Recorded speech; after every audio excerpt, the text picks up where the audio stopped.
My name is Gamanda, I'm a wildlife filmmaker and photographer. And Sony sent me their 300 2.8 G Master, and for the next weeks of spring I will put it to the test while trying to photograph the different animals I encounter. Let's go.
It is too early in the morning and Ida and I are getting ready.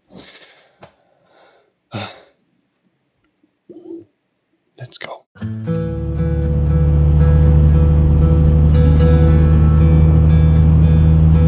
We are on our way, and our idea is to hopefully photograph the great crested grebes, and if we're lucky, the eggs I saw last time already hatched, and that would be so cute.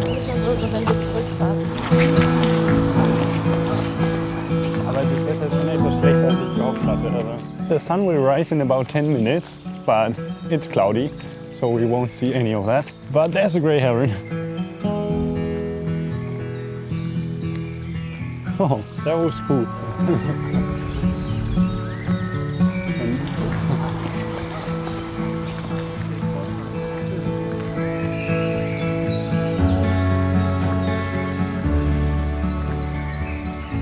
Great crested grebe parent is still sitting on the nest. I think we'll have to wait and see what's under the mother, or if the young ones are actually there.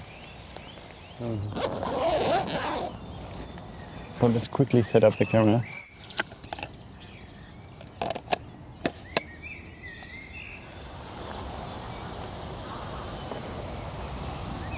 Now is the moment of truth. I think they will switch who sits on the nest, so let's see if a young one is there. Fingers crossed. And yes, there is a young one. But it's only one. It's only one. But it's so cute.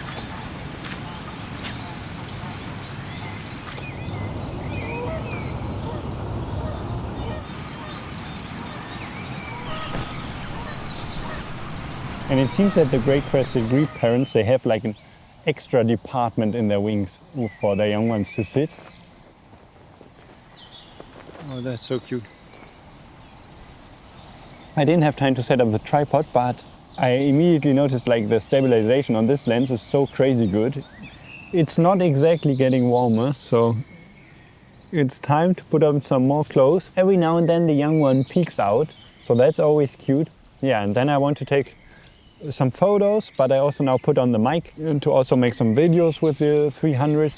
And because this great crested grebe is so close, this 300 is really like the perfect lens for this. Okay, the other great crested grebe is coming.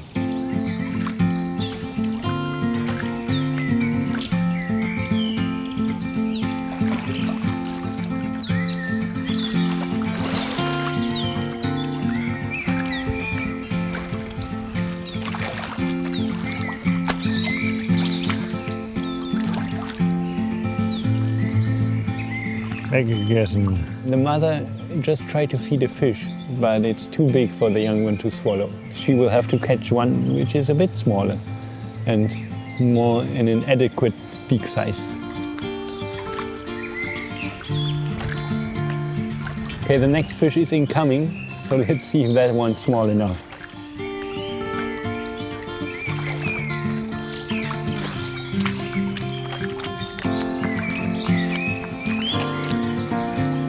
That worked.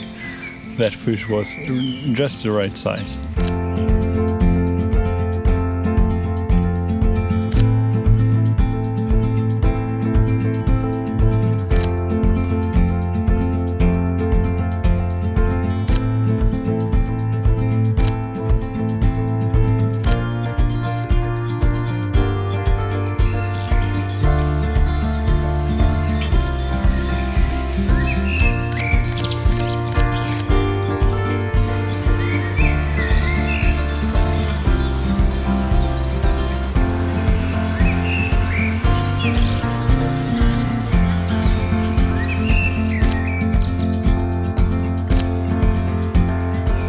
I quickly wanted to say that I always keep the lens stabilization on, and I like to use mode 1, which stabilizes every axis, and for me that works best, especially for filming handheld.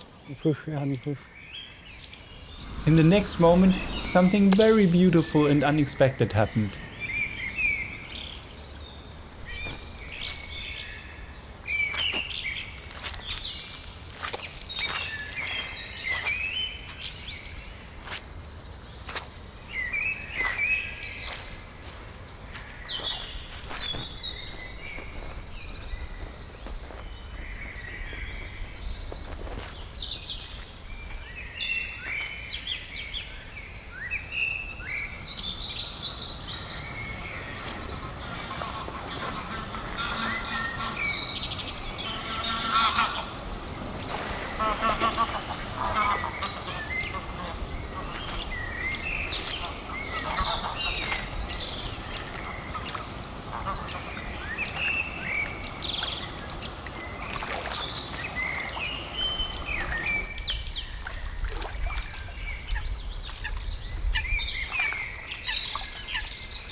The most incredible thing just happened. A second young great crested grebe just hatched, and I never witnessed that moment before. Oh, that's so nice. We're so lucky, and because I always dreamt of seeing that. And last year I tried to get the hatching of coots and also swans, and I got up so many times super early to get it, and it never happened because it always happened during the night. And now we arrive here, and then out of nowhere, the parent gets up, and there it is, the young great crested grebe just coming out of its egg. And that's just incredible. That's so nice. Let's go.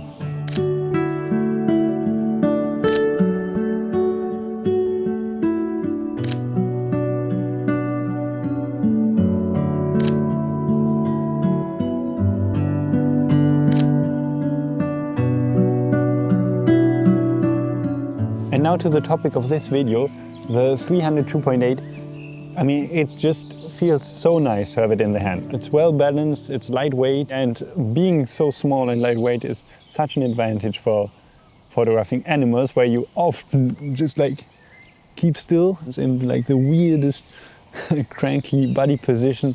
So it makes it much easier to keep still and wait for the moment to happen, like a freaking great crested grebe hatching, and to actually get that moment. And also the autofocus performance is super reliable and quick. And now with the great crested grebes, it's just important that the autofocus recognizes the subject and then tracks it reliably. And I mean, this camera lens combination definitely does that. And yeah, I couldn't be happier today. That's incredible. Oh, so nice. Now we want to go to a spot where we could maybe, if we're lucky, see and photograph some kingfishers. That would also be nice. Okay, see you.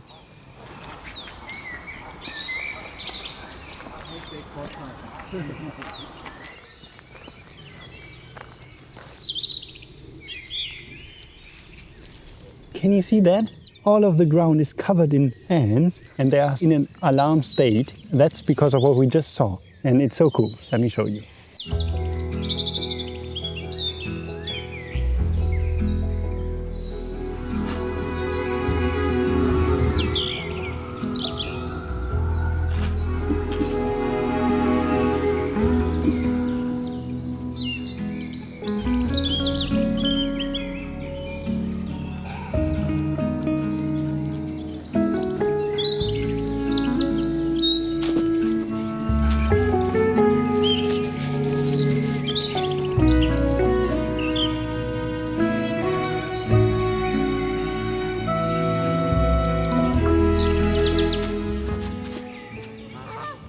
I mean, that Canada geese doesn't let me speak. But there's a crow right there. And it's taking a bath inside an ant nest. And the reason the crows do that, I mean, it does look quite itchy, is because the formic acid the ants produce, that works sort of as a parasite repellent. So the crow can get rid of ticks and fleas, all kinds of blood-sucking creatures. But I think the crow also had some of their sort of parasite helpers as a little snack. So that's not too correct, but yeah, it's such an interesting behavior. And in this moment, I only had the 300 2.8 with me. However, because I could use full frame, but also the APS-C crop plus the clear image zoom, I still managed to get a few different shot sizes in addition to just moving around. So that way I can still edit that little ant bathing crow sequence together. There are already the first ducklings. Quite cute.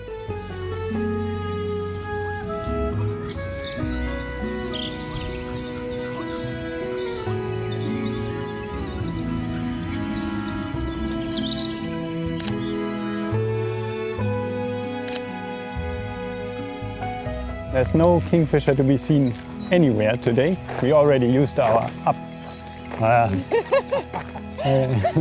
We already used our up.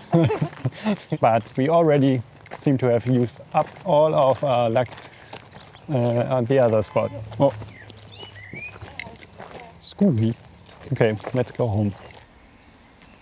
Hello, I hope I didn't scare you. You probably can only see a bit of my face, the rest is basically invisible. And today my idea is to photograph some birds on my parents' balcony, and I want to get some flight shots and like action shots. Let's see how that goes.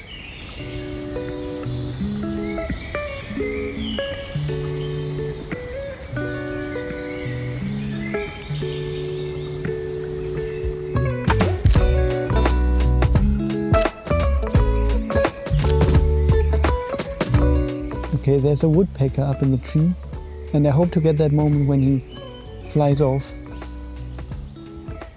Yes, I think I got it. Look at how impressive this is. Even though the woodpecker, he flew through some thin branches, but the autofocus still managed to track the bird. Yeah, and I mean, that just goes to show how good these lenses are. And to photograph birds, I like to use a shutter speed of at least 1/3200th of a second. I like to close the aperture a little bit, so I use something like f4, and then I adjust the ISO accordingly. A wagtail.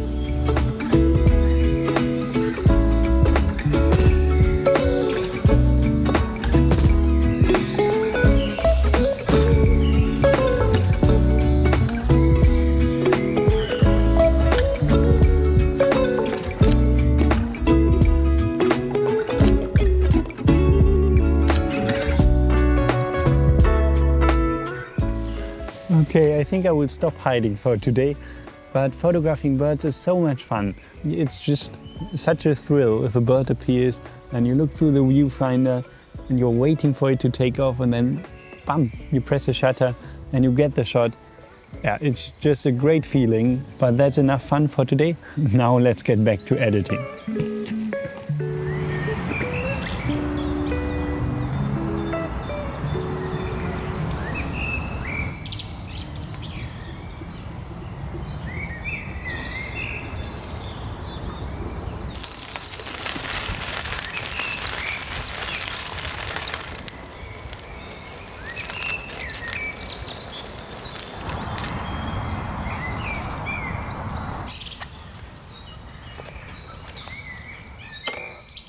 So today my idea is to photograph some Bluetits, which will hopefully land in those beautiful blooming cherry trees.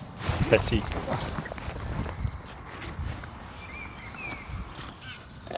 So I again brought the 300 2.8 with me, and I think today will be a good opportunity to really put the autofocus to the test, because Bluetits move super fast and it will be quite a challenge for the lens to track them in the cherry trees if they are in flight and stuff. While the Bluetits are gone, I quickly want to show you sort of the reason why the Bluetits are landing here. One thing is that they can find some insects in between the cherry blossoms, which are apparently quite tasty.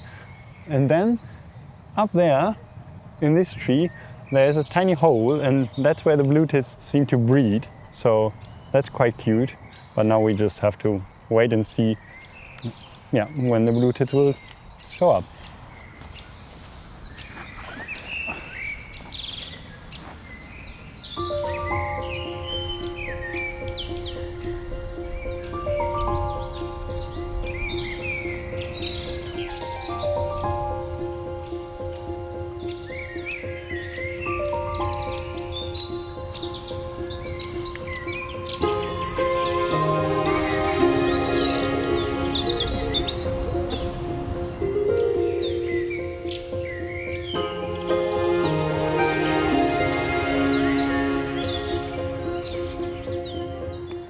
And they are gone again. They move so fast, and it's really so tricky to get any photo at all, especially if I wanted to get some shot in flight in the cherry blossoms.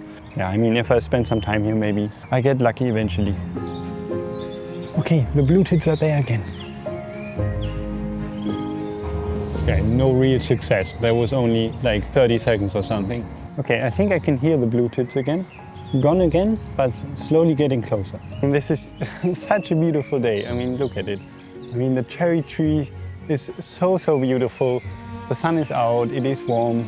I mean, this is like the best spring day ever. And also the Bluetits are so cute when they appear. But unfortunately, they only show up quite irregularly, but still. If they do, yeah, it's so much fun, that's for sure.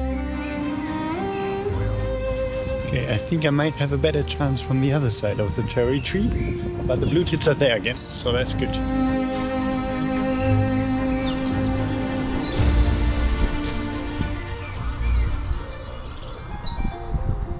So that was definitely my best session of the day. So I'm just watching through some of the photos through my viewfinder, and I think there are a few nice ones that I'm happy with. Yeah, I made this construction with my GoPro so you could see what I was doing while photographing. And here are now a few photos. Enjoy!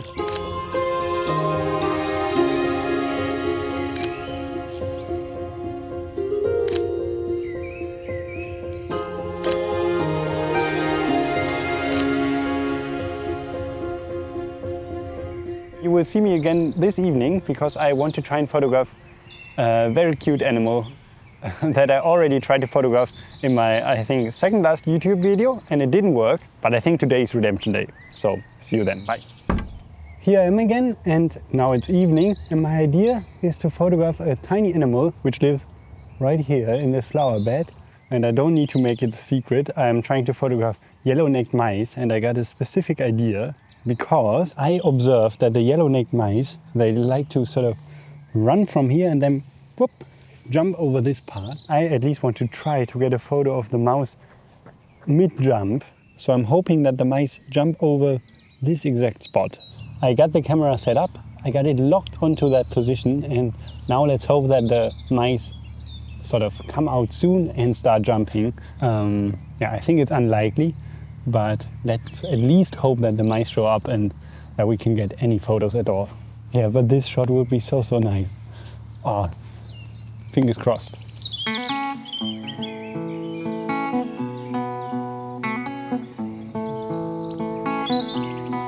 Good evening. Getting some company. Until now, not a single mouse showed up, and I'm already at ISO 32,000.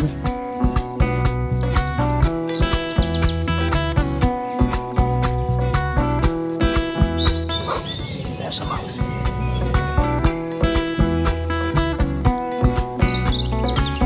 Unfortunately, it's gotten too dark now to try and get the jumping shot, but at least there are some mice active, so maybe I can get some photo. But not during the jump, not today.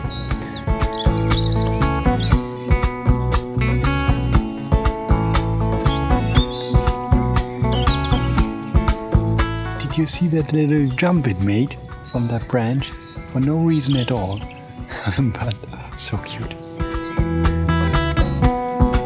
And I don't know why, but mice just make me really happy watching them. They are just adorable to look at and they're so much fun.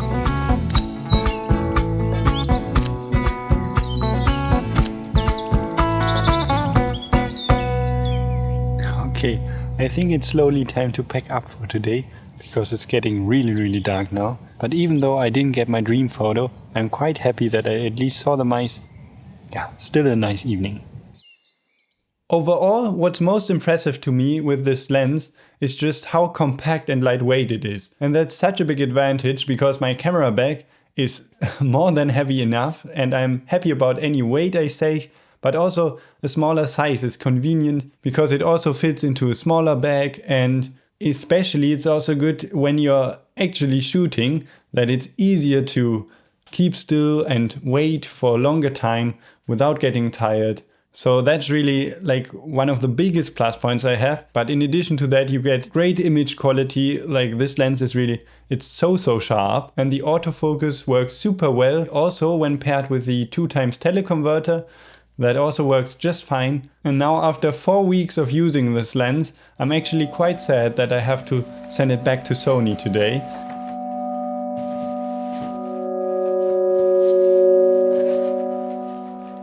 But even though it's quite sad to say goodbye to the 300 2.8, I can also be quite happy because I own the second generation 70-200 f2.8 G Master lens. To me, this lens feels like the little brother to the 300mm, at least when it comes to photographing wildlife. It doesn't have the same reach on the long end, but other than that it has the same qualities as the 300 2.8. It got the same amazing image quality, fast autofocus, great image stabilization, and it's even a bit smaller and more lightweight. Future Gamanda here, I forgot to mention that these lenses, they are also weather sealed. So if you're not as lucky as I was with the weather these last couple of weeks, you don't have to worry about these lenses getting damaged in the rain or snow. And this lens already went through quite a lot in the past. And yeah, it still works just fine. So yeah, back to me. And actually with this lens, I already managed to capture a mouse mid-jump in the past. Here's that photo. So I think for most scenarios, this lens is very comparable to the 300. So yeah, I hope you enjoyed this video and all the animals we encountered. See you soon. Bye.